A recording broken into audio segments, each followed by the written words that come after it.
Station bail ఇచ్చి. అంటే నేనేమంటున్నానంటే ఎవరెవరి ఇంట్రెస్ట్ ఎవరెవరి ఉత్సాహం వాళ్ళు చేసుకున్న దానికి ఏదో జగన్మోహన్ రెడ్డి గారనో మనం ఇంకోరనో దాని అంటగట్టడం అంత మంచి పద్ధతి కాదు. ఇప్పుడు జగన్మోహన్ రెడ్డి గారు ఒక రాజకీయ నాయకుడు, రాష్ట్రానికి ముఖ్యమంత్రిగా పనిచేసినటువంటి వ్యక్తి, రాష్ట్రంలో 40% ఓటు తెచ్చుకున్నటువంటి ప్రతిపక్ష నాయకుడు. ఆయనకు వాళ్ళ తండ్రి దాదాపు 40 ఏళ్ళుగా రాజకీయాల్లో ఉన్నటువంటి వ్యక్తి. అలాంటి వ్యక్తులు ఆ కుటుంబానికి ఉన్నటువంటి అభిమానులు కానీ లేక విశ్వాసంగా ఉండే వాళ్ళు కానీ రకరకాల వ్యక్తులు ఆ బర్త్డే రోజు ఏదైనా సెలబ్రేషన్ లో భాగంగా చేసి ఉంటారు. దాన్ని మనం పెద్ద సీరియస్ గా తీసుకొని దాని ఏదో రపరప అని ఇంకోటి దాన్ని కల్పితం చేసి మాట్లాడడం కాదు. ఇంకోటి మీరు అంటున్నారు రపారప అనే కార్యక్రమాన్ని జగన్మోహన్ రెడ్డి గారు గుంటూరు జిల్లాలో అదే ఓదార్పుకు పోయినప్పుడు, విగ్రహావిష్కరణకు పోయినప్పుడు ఆ ప్రాంతానికి సంబంధించి ఒక తెలుగుదేశం పార్టీకి సంబంధించిన శ్రీనివాస్ అనే క్యాండిడేట్, అతనికి సభ్యత్వం ఉన్నట్టు కూడా అప్పుడు ప్రెస్ మీట్ లోనే జగన్మోహన్ రెడ్డి గారు చెప్పినారు. అతను తీసుకొని వచ్చి చూపించిన మాట వాస్తవము.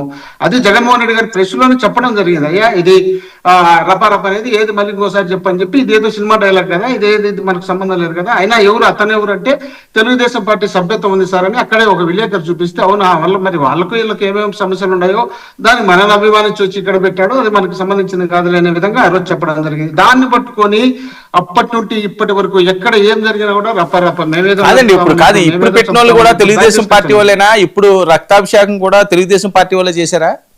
100% మా వాళ్ళే చేసినారు. దాంట్లో మరి అదే అంటున్నారు. సరే వాళ్ళు ఏదో అన్నారని చెప్పి దాన్ని కంటిన్యూ చేయడం ఏంటి వీళ్ళు?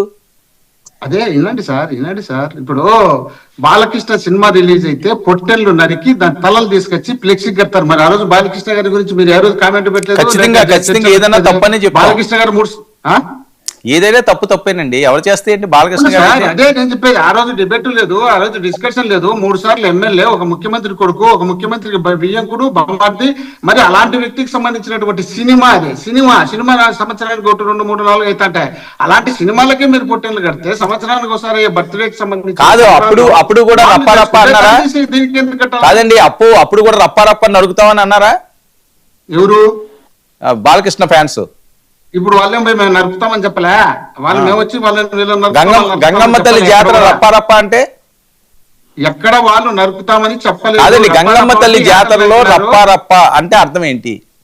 ఇప్పుడు అక్కడ యాటలు నరికినారు, ఆ యాటలు నరికేది రప్పారప్ప అని సినిమాలో ఉండే డైలాగ్. అది ఆ డైలాగ్ ను మెన్షన్ చేస్తున్నారు వీళ్ళు మాట్లాడే చోట. దాన్ని మనం తీసుకొచ్చి నేను అనేది ఏంటంటే కాదండి, ఇప్పుడు ఎవరో చేసిన పనికి నేను అనేది ఏంటంటే అది వైఎస్ఆర్సీపీకి ఇబ్బంది అని జగన్మోహన్ రెడ్డి గారు చేయమన్నారనో లేకపోతే ఒక అధికార ప్రతినిధులు చేయమన్నారనో మాజీ మంత్రులు చేయమన్నారని నేను చెప్పట్లేదు. ఇది ఏమవుతున్నది అంటే వైసీపీకి నెగిటివ్ అవట్లేదా? ఇప్పుడు వైసీపీకి నెగిటివ్ అయ్యేటంత పని జగన్మోహన్ రెడ్డి గారు చెయ్యరు కూడా. మీరు ఏదనుకుంటున్నారో ఏమనుకుంటారో నాకు తెలియదు, కానీ జగన్మోహన్ రెడ్డి గారు ముఖ్యమంత్రి అయినప్పటి నుండి ఇప్పటి వరకు కూడా ఏ ఒక్క రోజు కూడా ప్రోత్సహించినటువంటి సందర్భాలు లేవు. దాన్ని మనం దృష్టిలో పెట్టుకొని మాట్లాడాల్సిన బాధ్యత మనపైన. మనం ఏదో ఇష్టం వచ్చినట్టు జగన్మోహన్ రెడ్డి గారు తప్పులు చేయించినారు అనే విధంగా తీసుకురావడమే తప్పు అంటున్నా. జగన్మోహన్ రెడ్డి గారు ముఖ్యమంత్రి అయిన సందర్భంలో 1 చోట 2 చోట మా పార్టీకి సంబంధించినటువంటి కార్యకర్తలు, అప్పుడు తెలుగుదేశం పార్టీలో కానీ అంతకుముందు జరిగినటువంటి ఇన్సిడెంట్లలో నష్టపోయినటువంటి వ్యక్తులు, వాళ్ళు ఏదో కొంచెం ఆవేశంతోనో ఆలోచనతోనో కొంచెం దౌర్జన్యం చేయడానికి ప్రయత్నం చేసింటే అది మీడియాలో వచ్చినప్పుడు జగన్మోహన్ రెడ్డి గారు స్వయంగా చెప్పినారు, మా పార్టీకి సంబంధించినటువంటి వ్యక్తులైనా వాళ్ళను ఏదైనా తప్పు చేసి అరెస్ట్ చేయండి అని చెప్పినటువంటి సంఘటనలు ఫస్ట్ ముఖ్యమంత్రి అయితే చెప్పినాడు. కాబట్టి మా కార్యకర్త ఏ ఒక్క ఇన్వెస్టర్లు భయపెడుతున్నారట, ఎవరిని రానికుండా చేస్తున్నారట. లోకేష్ గారు డైరెక్ట్ గా మాట్లాడుతున్నారు, చంద్రబాబు నాయుడు గారు డైరెక్ట్ గా మాట్లాడుతున్నారు. రాష్ట్ర అభివృద్ధి మీకు ఇష్టం లేదా అన్నది వాళ్ళ ప్రశ్నలు. ఇప్పుడు జగన్మోహన్ రెడ్డి గారు ఈ రాష్ట్రంలో 30 సంవత్సరాలుగా రాజకీయాల్లో చేయాలనుకుంటున్నాడు. 30 సంవత్సరాలు రాష్ట్ర రాజకీయాల్లో ఆయన పేరు ఉండాలనుకుంటున్నాడు. ఆయన ముఖ్యమంత్రి అయినాడు, వాళ్ళ నాన్నగారు ముఖ్యమంత్రిగా ఉన్నారు. ఆయన ఫస్ట్ నుండి ఇప్పటి వరకు చెప్పేది ఏమంటున్నాడంటే, మా తండ్రి చేసినటువంటి సంక్షేమ అభివృద్ధి కార్యక్రమాల్లో ప్రతి గ్రామాల్లో ప్రతి ఇంటిలో ఫోటోలు ఉన్నాయి. రేపు నేనేదైనా గతించిన తర్వాత అయినా సరే నా ఫోటో ఇళ్లలో ఉండాలి అంటే ఏంది, అభిమానంతో ఇళ్లలో పెట్టుకోవాలి కానీ దౌర్జన్యంతో ఇళ్లలో పెట్టుకోవాలా, లేక మోసాలు చేసి ఇళ్లలో పెట్టుకోవాలా, లేక మనకు అబద్ధాలు చెప్పి ఇళ్లలో పెట్టుకోవాలనే ఆలోచనతో చెప్పాలి. నేను చేసిన సంక్షేమ కార్యక్రమాలు, నేను చేసిన అభివృద్ధి కార్యక్రమాలు మీకు బాగా నచ్చి మీరు నచ్చిన తర్వాత నా మీద అభిమానంతో నా ఫోటో పెట్టుకోవాలనే ఆలోచన ఆయన ఫస్ట్ నుండి ఇప్పటి వరకు తీసుకొస్తున్నాడు తప్ప, ఆయన ఏదో నేను ఇంకోటి చేస్తాను నా ఇష్టం వచ్చినట్టు నడుచుకుంటా, నా ఇష్టం వచ్చి నడుచుకొని నేను ఈ రాష్ట్రాన్ని లూటీ చేసి రాష్ట్రాన్ని సర్వనాశనం చేసి పోవాలనే ఆలోచన జగన్మోహన్ రెడ్డి గారికి లేదు. ఆయన 30 సంవత్సరాలు సింగిల్ గానే పోటీ చేస్తా, సింగిల్ గానే రాజకీయాల్లో ఉంటా, సింగిల్ గానే ముఖ్యమంత్రి కాదు మోహన్ రెడ్డి గారు, కరెక్టే ఓకే. అలా అనుకుంటే కాదండి, అలా అనుకుంటే ఈవీఎంలు అదంటే అది నెవర్ ఎండ్ టాపిక్, దాన్ని మనం ఏం చేయాలి. ఈవీఎంలు కాకుండా మరి ఎందుకు 11 సీట్లకు పరిమితం అయ్యారు అంత అద్భుతంగా చేస్తే? ఇప్పుడు మీకు తెలియకపోతే ఒక రకం, ఆ డిబేట్ లో కూర్చున్న వాళ్ళకు తెలియకపోతే ఇంకో రకం, జనాలకు తెలియకపోతే ఇంకో రకం మనం డిస్కషన్ చేయొచ్చు.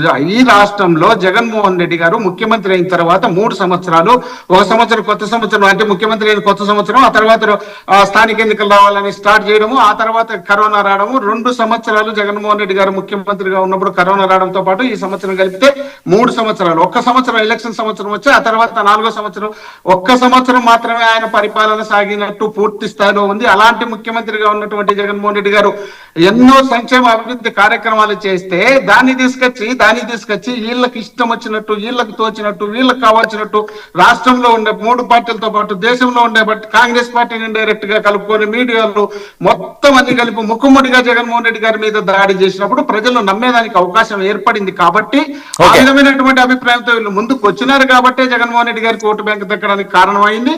ఆ తర్వాత జరిగినటువంటి మీకు తెలుసు, నాకు తెలిసి ఎన్నికల కమిషన్ ఇంకోటే రాష్ట్రంలో ఎలక్షన్ స్టార్ట్ అవుతూనే జగన్మోహన్ రెడ్డి గారికి సంబంధించినటువంటి అధికారులు, ఆయన కింద పనిచేసినటువంటి ఏ అధికారిని కూడా ఉండకూడదన్న ఉద్దేశంలో భాగంగా తొలి నుండి ఎండింగ్ వరకు, ఎన్నికలు అయిపోయేంత వరకు ఎక్కడే కానీ ఒక్కరిని కూడా ఉండకుండా చేయడమే కాకుండా వాచ్మెన్ నుండి కలెక్టర్ వరకు ఎవరు కూడా జగన్మోహన్ రెడ్డి గారు కానీ, జగన్మోహన్ రెడ్డి గారి జగన్మోహన్ రెడ్డి గారి పార్టీ కల్లా కానీ చూడాలంటే భయం పుట్టే విధంగా ఎన్నికల కమిషన్ నడుచుకున్న తర్వాత రాష్ట్రంలో ఎక్కడన్నా ముస్లింలు ముత్తుకోలు పోయి మాకు ఓటు వేయాలనే ఆలోచన పోలింగ్ బూత్ లేకపోతే అక్కడ ఉన్నటువంటి అధికారులు పూర్తి స్థాయిలో మాకు నిరాకరణ చేసి వాళ్ళకు ఓటు వేయించే కార్యక్రమంతో పాటు అనేక రకాలుగా అనేక విధాలుగా వాళ్ళకు ప్రయత్నం చేసినారు. కాబట్టి ఆ ప్రయత్నంలో భాగంగానే ఈ విధంగా జరిగింది తప్ప జగన్మోహన్ రెడ్డి గారిని చూసి జనం ఇష్టపడక కాదు, తెలుగుదేశం పార్టీలో కూటమిని చూసి బాగా ఇష్టపడి కాదు, వాళ్ళ పరిపాలన ఏమనేది తెలుసు. వాళ్ళు గతంలో 14 సంవత్సరాలు ముఖ్యమంత్రిగా పనిచేసినప్పుడు ఎలా జరిగింది తెలుసు.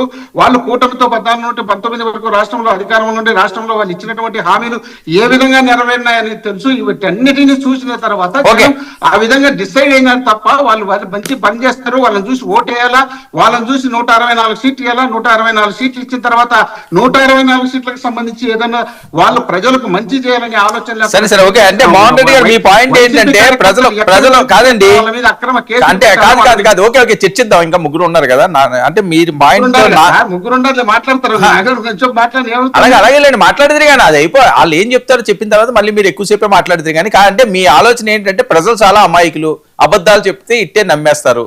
సో మీరు కూడా అమాయకులు కాదు, ప్రజలు అమాయకులు కాదు. ప్రజలకు ఇప్పుడు ఎప్పుడో పాతకాలంలో ఒక సామెత ఉంది, మీకు తెలుసునో లేదో. ఒక బాపనయ్య ఏదో పూజకు పోయి వస్తాంటే ఒక ఆవుదోడను పట్టుకొని వస్తే 4 కలిసి దారిలో అడ్డుపడి, అయ్యా ఇది ఆవుదోడ కాదు మేక, ఇది ఆవుదోడ కాదు మేక అంటే, అరే ఇది మేక నాకెందుకు, నేను ఆవుదోడ అయితే